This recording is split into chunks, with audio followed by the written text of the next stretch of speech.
Welcome to Bloodstained Backstories, the podcast where we explore some of the darkest corners of human nature, where violence hides in plain sight and evil walks among us. Today's story takes us deep into the wilderness, a place most of us think as peaceful, calm, serene, and even far removed from the chaos of the world. But for some, the forest is where they go to hunt. This is the story of Gary Michael Hilton, also known as the National Forest Serial Killer, a man who stalked hitchhikers and campers across the American Southeast, turning stretches of national forest into his personal killing grounds. Gary Michael Hilton was born on November 22, 1946 in Atlanta, Georgia. His childhood was anything but stable. He was raised primarily by his mother after his father abandoned the family. From an early age, there were signs that something wasn't right. Teachers and neighbors described him as strange and angry. He was volatile, easily frustrated, and prone to violent outbursts. When he was 12 years old, he witnessed something that may have forever warped his sense of reality. His mother shot his stepfather in a domestic dispute. He survived, but the trauma lingered. Those close to Gary later described him as a boy who grew up angry at the world, obsessed with control, and distrustful of authority. After high school, Gary would join the U.S. Army. He served during the Vietnam era, working as part of the Davy Crockett Weapons Program, an infantry role dealing with nuclear projectiles. But by the 1960s, he was discharged after suffering a psychotic episode. He was later diagnosed with schizophrenia. Gary drifted for years. He worked odd jobs as a roofer, a door-to-door salesman, and even appeared in low-budget commercials. But nothing would stick.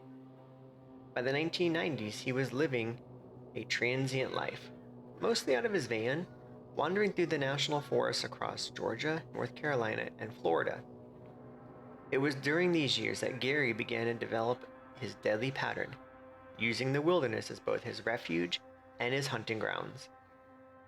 The earliest suspected victim of Gary's timeline was Levi Frady, an 11-year-old boy from Dawson County, Georgia.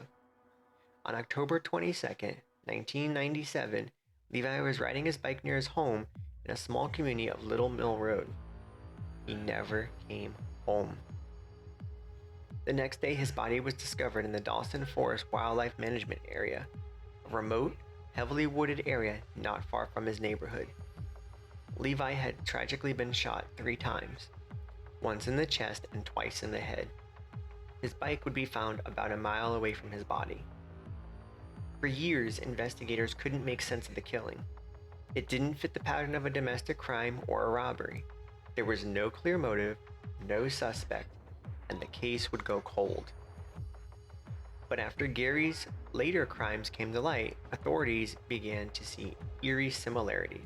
The location, a forest trail.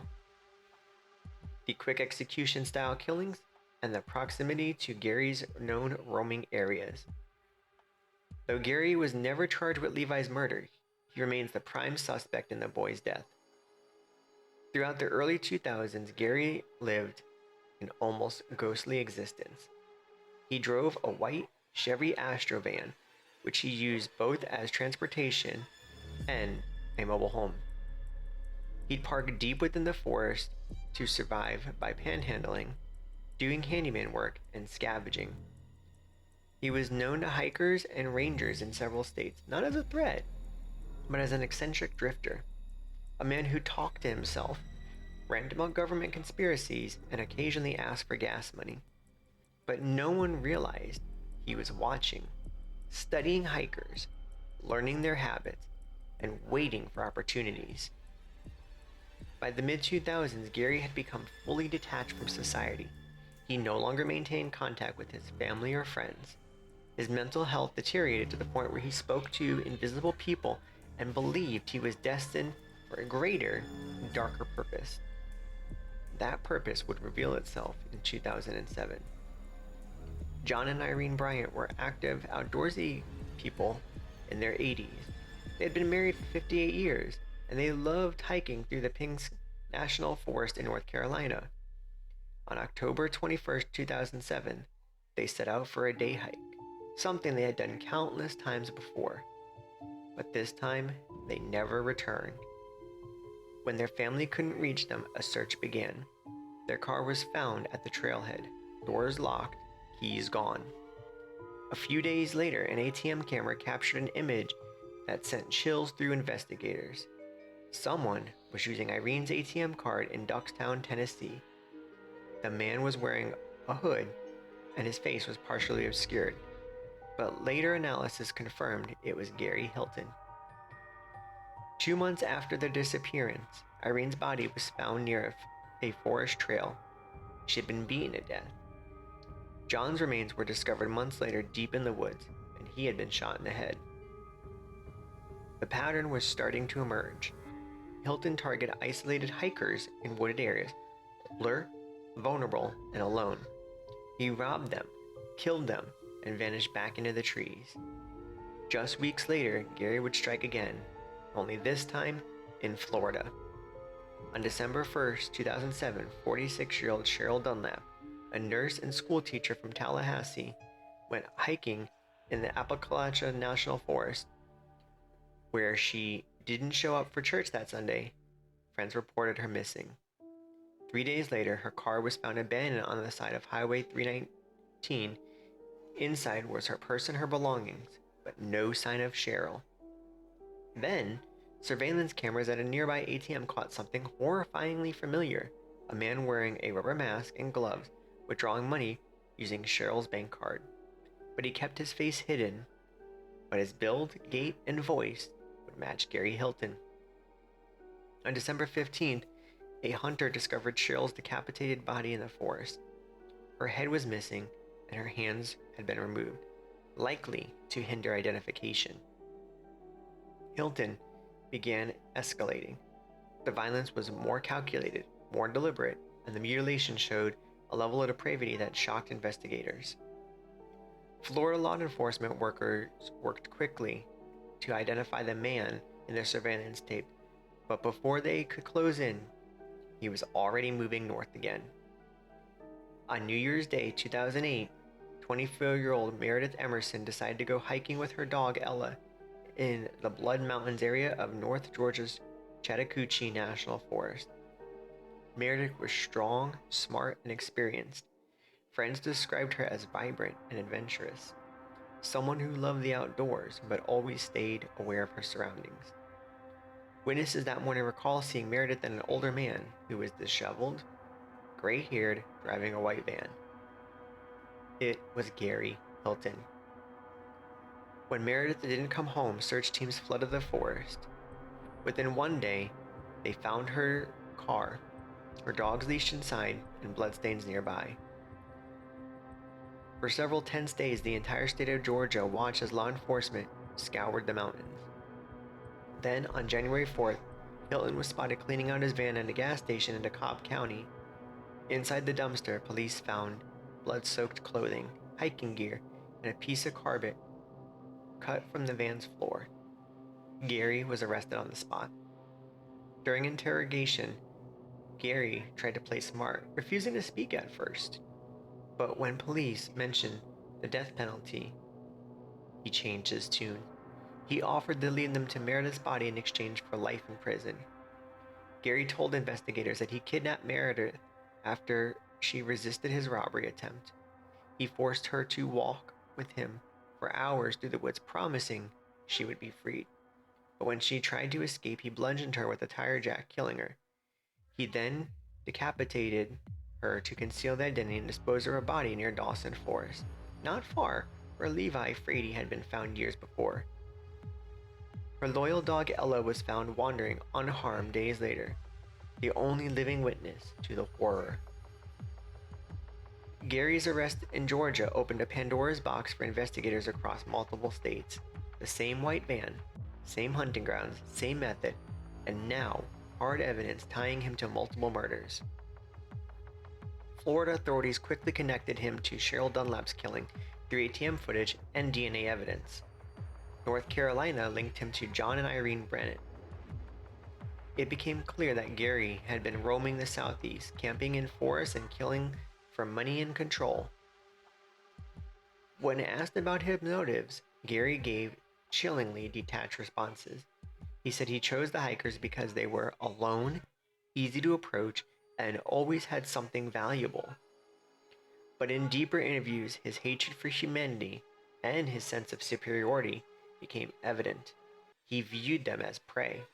To him, the forest wasn't nature's sanctuary, it was his territory. In 2008, Gary Hilton pleaded guilty to the murder of Meredith Emerson in Georgia. He was sentenced to life in prison without parole as part of this plea deal, but that wasn't the end. In 2011, he stood trial in Florida for the murder of Cheryl Dunlap. The evidence was overwhelming: the surveillance tapes, forensic matches, and grisly detail of her death. The jury would deliberate less than 3 hours before convicting him, and Gary would be sentenced to death. In North Carolina, he was later indicted for the murders of John and Irene Bryant, though by then, he was already on death row. To this day, Gary remains incarcerated, awaiting execution in Florida. His age and ongoing appeals have slowed the process, but there is no question he will die behind bars. Gary's reign of terror left a trail of devastation. Families shattered, lives stolen, and communities forever haunted by fear. But his crimes also led to change. Law enforcement agencies in multiple states began improving coordination between park services and the police. Rangers were trained to report suspicious individuals in camping areas. Hikers were urged to share itineraries, use GPS beacons, and never go alone into remote trails without checking in. The victims' families have carried on their legacy in different ways.